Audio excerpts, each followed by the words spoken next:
Spouse pension విషయంలో కూటమి ప్రభుత్వం ఒక అడుగు ముందుకు వేసింది. గత వైసీపీ ప్రభుత్వంలో స్పౌస్ పెన్షన్ విషయంలో అర్హులు చాలా ఇబ్బందులు పడ్డారని, భర్త చనిపోయిన ఏడాది వరకు పెన్షన్ వచ్చేది కాదని, కానీ ఇప్పుడు పరిస్థితి వేరని, భర్త చనిపోయిన నెల రోజుల్లోనే భార్యకు పెన్షన్ వచ్చే విధంగా చర్యలు తీసుకుంటున్నామని మంత్రి కొండపల్లి శ్రీనివాస్ ప్రెస్కి తెలిపారు. ఈ సందర్భంగా విజయనగరం టీడీపీ కార్యాలయంలో మీడియా ముఖంగా మాట్లాడుతూ, కూటమి ప్రభుత్వం అధికారంలోకి వచ్చిన తరువాత ఇప్పటి వరకు 30,000 మందికి స్పౌస్ పెన్షన్ ఇవ్వడం జరుగుతుందని, పెండింగ్లో ఉన్న మరో 90,000 మందికి కూడా వచ్చే నెల 1వ తేదీన ఇవ్వడం జరుగుతుందని మంత్రి తెలియజేశారు. దీనివలన రాష్ట్ర ప్రభుత్వానికి 35 కోట్ల అదనపు భారం పడనుందని అన్నారు. డెత్ సర్టిఫికేట్స్, ఆధార్ కార్డు తీసుకుని పింఛను మంజూరు చేయడం జరుగుతుందని తెలిపారు. గౌరవ ముఖ్యమంత్రి వారు శ్రీ నారా చంద్రబాబు నాయుడు గారు ఆదేశాల మేరకు స్పౌస్ పెన్షన్ మీద కూడా క్లారిటీ ఇస్తూ ఒక జీవో ఇష్యూ చేయడం జరిగింది. రేపు మే 1వ తారీఖున ఏవైతే స్పౌస్ పెన్షన్ అనేది పబ్లిక్లో నీడ్ ఉందో దృష్టి ఆలోచించి స్పౌస్ పెన్షన్ సుమారు 90,000 మందికి శాంక్షన్ ఇవ్వడం జరిగింది.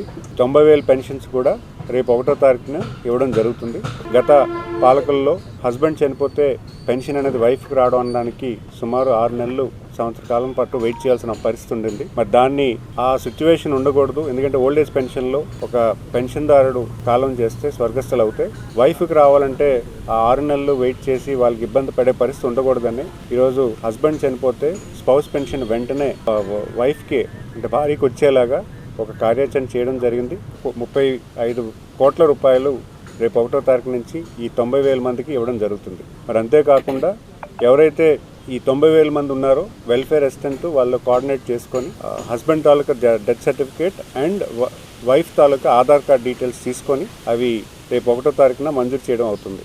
మరి అంతేకాకుండా రేపు 1వ తారీఖున ఎంఎస్ఎంఈ పార్క్స్ కూడా రాష్ట్రంలో కాన్స్టిట్యున్సీకి ఒక ఎంఎస్ఎంఈ పార్క్ కూడా నెలకొల్పాలని గౌరవ ముఖ్యమంత్రి వారి ఆలోచన ఉంది. దాని నిమిత్తమే రేపు 50 పార్కులు కొన్ని ఇనాగ్రల్ చేసి కొన్ని పార్క్స్కి గ్రౌండింగ్ సెరమనీ కూడా పెట్టడం జరుగుతుంది. నెల్లూరు జిల్లాలో ఆత్మకూరు కాన్స్టిట్యున్సీలో ఒక పార్క్ ఇనాగ్రేట్ చేస్తూ అక్కడి నుంచి వర్చువల్గా 50 పార్కుల వరకు ఒక సెరమనీ కింద ప్లాన్ చేసి ఈరోజు రేపు 1వ తారీఖున ప్లాన్ చేశారు గౌరవ ముఖ్యమంత్రి వారు.